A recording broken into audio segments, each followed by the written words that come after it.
What's up, guys? I'm getting a call from an agent. This is a lead that was passed on to me by a partner in Texas, so just wanted to include you guys. Good afternoon. This is Harvey. Hi, I had a missed call from this number. Yes. Good afternoon. Is this Isaiah? Yeah, Isaiah, yeah. Isaiah. My apologies. Isaiah. This is Harvey. Um, the reason of my call. It looks like you spoke with my partner Chantal in regards to the property in Far, Texas. Right. Awesome, man. Am I catching you at a good time? Yeah, what's up? Awesome, man. Well, the reason of my call, she let me know that she had a conversation with you briefly, and she initiated with kind of looking at the property to see if we can be a potential good fit for a cash offer. But based on the asking price and for what we typically are looking for, which essentially our main business model is to fix and flip, right? So we're looking for properties that need some love, need some renovations. We'd like to add the value to the property and then relist them in the market and hopefully find a homestead buyer that finds our project suitable for either themselves or their family. So she did let me know that for this one, for a cash offer, we would probably be significantly lower than the asking price, which I don't believe would be a good fit for your client, right? Yeah, no. Okay. Now that's exactly what she let me know. Now, what I wanted to ask you is, so we do buy properties a couple different ways. I don't know if she got a chance to inform you. But for a scenario like this, what I wanted to ask you, Isaiah, is if we were able to come up to your asking price, or get as closest to the asking price, if we also took care of the closing cost and potentially took care of your commission on our end, if your client would be open to a creative offer. Yeah, I told her, Chantal, about.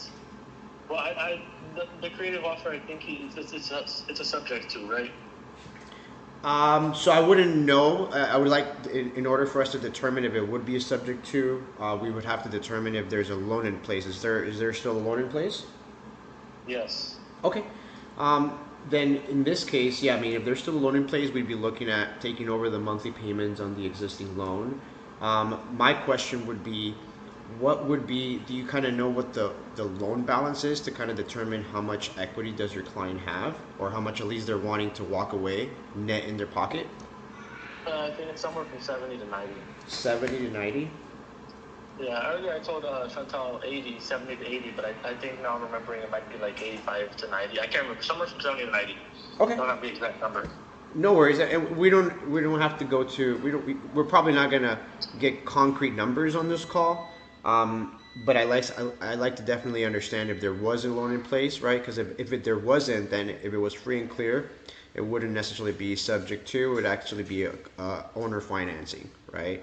But in this scenario, if there's still a loan in place, then yeah, 100%. What we would be looking at be to taking over the payments on the existing loan, and then we would structure something creatively. So either owner financing on the back end, and initially what we do is we try to structure by giving the seller a down payment towards their equity and then payment over time, right? Yeah, no, I don't think that's something she'd be interested in, really.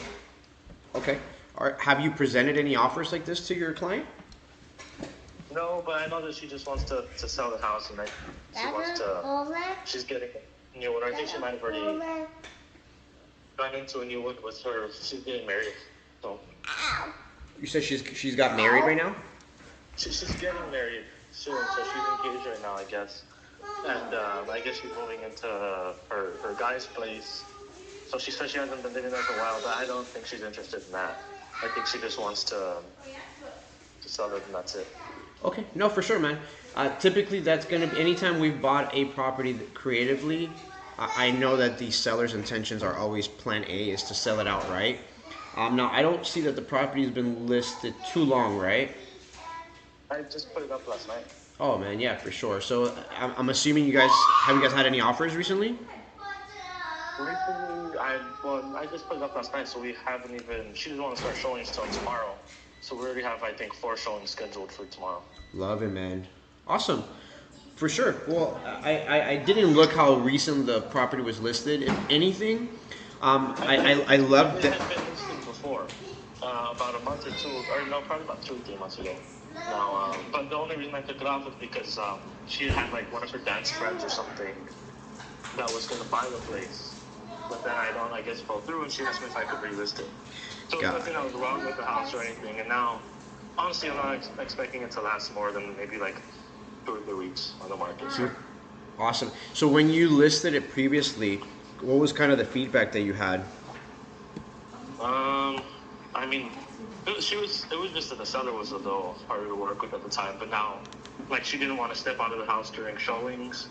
She didn't want to, well, she had the house listed at 180, which I told her, okay, it might take a little bit longer, but if you're willing to wait.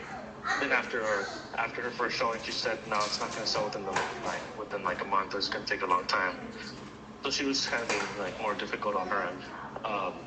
But this time, I put it for 170, and I'm going to put a lockbox on it. Gotcha, man. Yeah, for sure. So in this scenario, obviously you guys just listed it. Sounds like the perfect scenario for your client would be if they just got an outright offer, kind of, obviously wiping out existing loans. They would just walk away with the remaining equity at the end of closing. So in that case, I'd love to revisit, man. I mean, like I said, our offer is typically going to be, if anything, if the seller isn't getting any offers, because one of the things that we're able to do is come up to that asking price. Like I said, we're willing to come up to the asking price. In this scenario, we'd be looking into potentially even taking care of your commissions on the listing agent commissions, and then even closing costs. So I know that kind of makes typically the offer a little bit more appealing to the seller. But if you're gonna have right now go through the transition of going through having open houses, and then just waiting for a few offers, one of the things that we can do is just have you guys keep us in your back pocket. If it doesn't sell, you guys don't get any positive feedback. Like I said, for us would be an opportunity to present something that essentially still pays them what they're looking for. Obviously, we would just have to structure it a little bit creative in order to give them the price. Right. Okay. Yeah. Well. Yeah. I'll see what happens, but I don't think we should have trouble selling it. But thanks for calling. For sure, man. Well, hey, before I let you go, I wanted to at least see if there's anything else that you may have. Like I said, we specialize on the creative acquisition sides as well. So we're always looking for unique situations. Like maybe, as a matter of fact, I just got off the phone with an agent whose his client has little to no equity. So they're pretty much on the verge of, at closing, if they sell it traditionally, they'd have to come to the table with about $10,000 to $15,000 of their own money. So in that scenario, we offered again something very similar, where instead of their client coming out of pocket, we were able to put at least $1,000 to $1,500 in their pocket. We took care of agent commissions, we took care of the closing costs, and because there isn't any equity in that scenario, we're buying the property subject to. So if any, right now, no. All of my listings right now have a good amount of equity in them. So. Got it, man. Well, if anything, I'd love for you to keep me as a resource or a tool in your tool belt. Obviously, if you're in this industry, in this market, of course, you never know what can come across your desk. So if you're open to it, keep me in mind, or keep Chantel in mind if you come across anything unique where it's not either selling, maybe they have little to no equity, maybe they're behind on payments and just putting on the market isn't the best fit. Like I said, I would love for you to keep us as a tool in your tool belt and help you problem solve and figure out a solution based on that scenario. Yeah. Okay. Yeah, I'll keep it in mind. Thank you. Awesome, Isaiah. Thank you very much for your time, man. You have a good rest of your day.